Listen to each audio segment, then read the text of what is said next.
Gbogbo ẹni tí ayé kàn nínú ìgbéyàwó ẹ ṣayé re.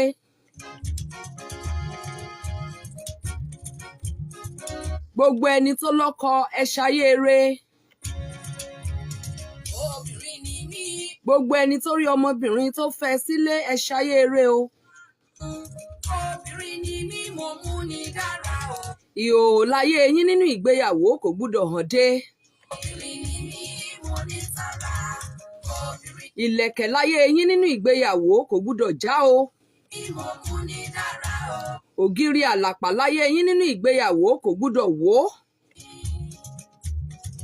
Àṣírí láyé yín nínú ìgbéyàwó kò gbúdọ̀ tú. Ògbélé ayé mi ilé wọn. Àjà láyé yín nínú ìgbéyàwó kò gbúdọ̀ jìn. Àṣeyọrí wọn. Awo láyé yín nínú ìgbéyàwó kò gbúdọ̀ ya. Lágbègbè mo ń ṣiṣẹ́ ìlú.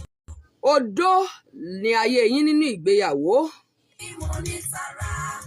Bó bá ti dé kò gbọdọ̀ ṣí mọ́. Ẹ jẹ́ kí àṣírí ìgbéyàwó kó mọ láàrin ìgbéyàwó. Obìnrin ni mí.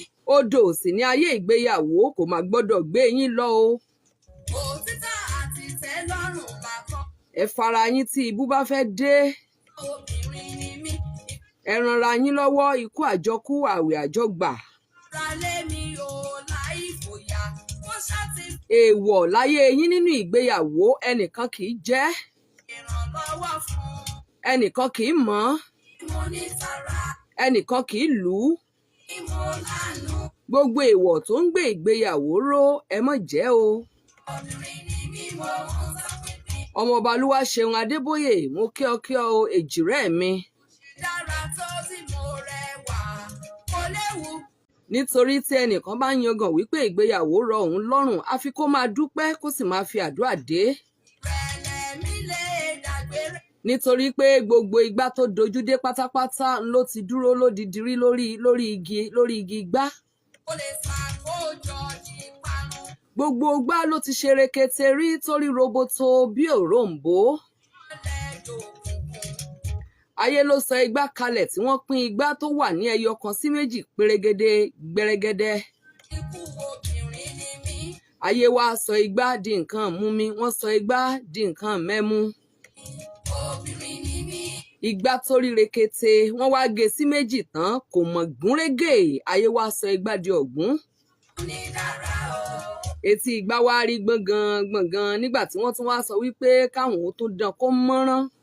Bí mo bá ń sunkún. Ojú àpá igbá kò lè jójú ara nítorí pé ibi tó gun nínú rẹ̀ tí wọ́n yìnrìn tí wọ́n fáìlì bí àṣà olóyìnbó tí wọ́n bá dojú igbá dé kò lè, kódà tó bá déra wọn dáadáa kò lè rí rekete mọ́, kò lè tóbi gbá ṣe rí mọ́ bí ìgbéyàwó ṣe rí nù.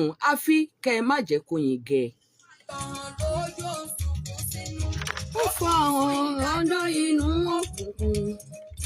Ọmọọba Olúwaṣeun Adébóyè lórúkọ mi, Àbẹ̀kẹ́ Ọ̀kín, ẹyin lójú bàbá gọ́ọ̀dọ̀, the Iron Lady in the Waves, sáré olólùfẹ́ gbàgbé ìbínú abobi akọ àwòkọ́ àfèdè ṣẹwà.